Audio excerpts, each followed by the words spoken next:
C'est un leurre, ce passe sanitaire? Je ne sais pas si c'est un leurre. Ce que je crois, en tout cas, c'est que la brutalité... Ici, on le vit dans l'hôpital. Ce qui est une autre des raisons de tension avec le directeur de l'hôpital, c'est qu'il n'est pas content parce que le personnel à Marseille, le personnel de soins est moins vacciné, et qu'ils se sont donné une obligation dont je ne sais pas s'ils sont capables de la réaliser, c'est-à-dire qu'ils auront 100% du personnel de soins qui sera vacciné, sinon ils refusent de les payer, ils refusent de les faire venir. Mais si vous avez 10% des gens qui ne sont plus là, comment on fait tourner les hôpitaux? Donc vous voyez, il faut faire attention, c'est des décisions. Moi, je crois plus à la conviction, si vous voulez, qu'à l'obligation brutale. Ce qui fait naître les antivax, ce qui a fait naître les antivax partout dans le monde, c'est les erreurs politiques. C'est ça. Il y a toujours eu des gens qui étaient un peu contre les vaccinations, mais c'était marginal. Donc ça a été la rougeole, c'est vraiment la faute du Lancet, c'est un autre Lancet Gate. Ça a été la vaccination contre l'hépatite B, ça c'est vraiment Kouchner qui a fait ça. C'est comme ça. Okay. Si on force les gens, plus on les force, plus ils se méfient et plus ils se demandent ce qui se passe. Donc moi, je crois il faut essayer de convaincre les gens. C'est ce que je crois. Je pense qu'il faut avoir des réponses mesurées. Et là aussi, si vous voulez, il s'est passé une chose qui est très importante, dont vous n'avez peut-être pas entendu parler. Les administrations ont demandé aux médecins du travail de leur donner la liste de tous les gens qui étaient vaccinés. Mais on n'a pas le droit de faire ça. Donc l'association de tous les médecins du travail a dit vous demandez de trahir le secret professionnel, mais on n'a pas le droit. Ça fait partie des choses on peut être poursuivi pour ça.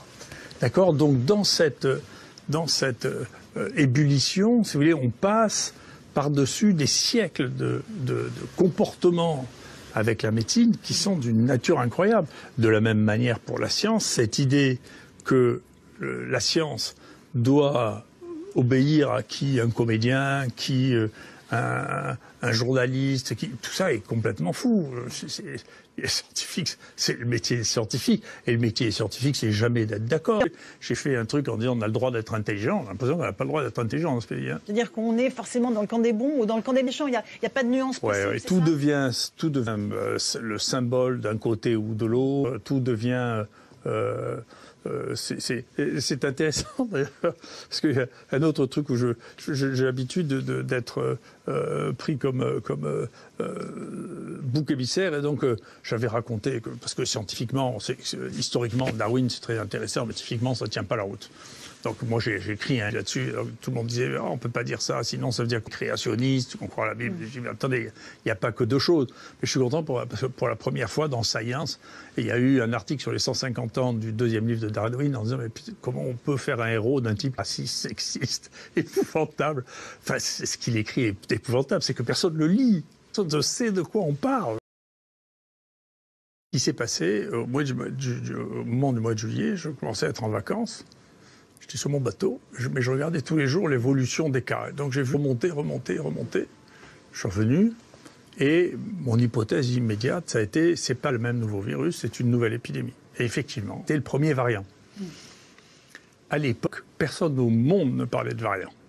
D'accord? Donc avant qu'on arrive à parler de variant, il a fallu attendre de septembre. Nous, on l'a publié en septembre, ça.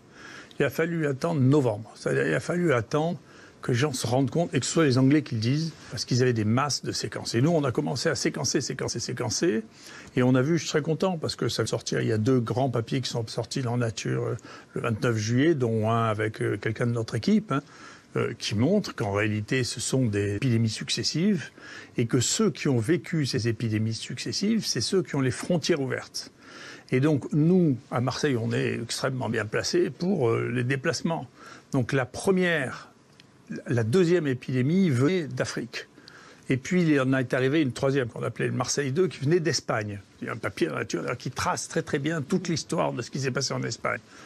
Celle qui est venue après, qu'on a appelée le Marseille 4, venait des élevages de Loire, d'Eure-et-Loire, français.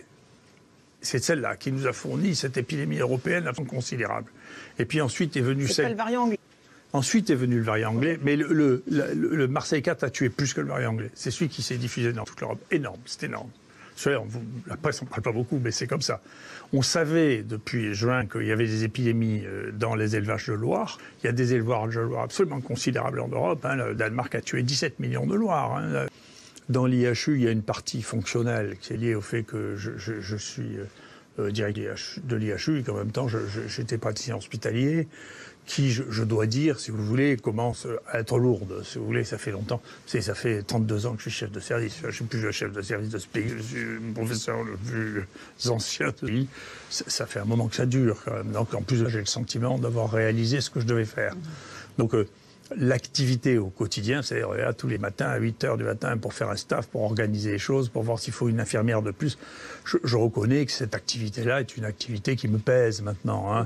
Vous êtes prêt à partir, mais quand vous l'aurez décidé, c'est ça? C'est pas la question. Encore une fois, la question, c'est de savoir, c'est de clarifier avec les gens du conseil d'administration. Parce que bien sûr, certains m'ont appelé, certains m'ont demandé comment on voit les choses. Globalement? Du conseil d'administration, je crois. Après, il y a un vote, on votera. Mais enfin, c'est pas un vote. Je ne me présente pas à la présidence de la République. Il y a 20 personnes, on connaît les 20 personnes. Hein. Vous n'avez pas d'ambition politique, tiens, d'ailleurs, en passant? Parce qu'on voit votre nom sur les banderoles. Non, je l'ai dit, je le répète, non, je ne saurais pas le faire parce que ce n'est pas des décisions qui sont guidées par la rationalité, si vous voulez, ou par la compréhension des phénomènes, mais il s'agit de manager, les angoisses, 2, vous voyez bien, leur réélection, 3, donc c'est des choses qui m'intéressent pas. Et en plus de ça, j'ai été frappé, je vous dis, je suis frappé par ça, je suis frappé sur le peu de réel qu'ont les gens qui font de la politique. Ils ont l'impression d'avoir du pouvoir et même des réactions qui sont extraordinaires du bris. Malheureusement, c'est un concept qui a été perdu avec les Grecs, le bris. Hein. C'est-à-dire la déraison liée à l'impression qu'on a tous les pouvoirs, qu'on se prend pour Dieu. C'est très... je suis frappé de voir ça.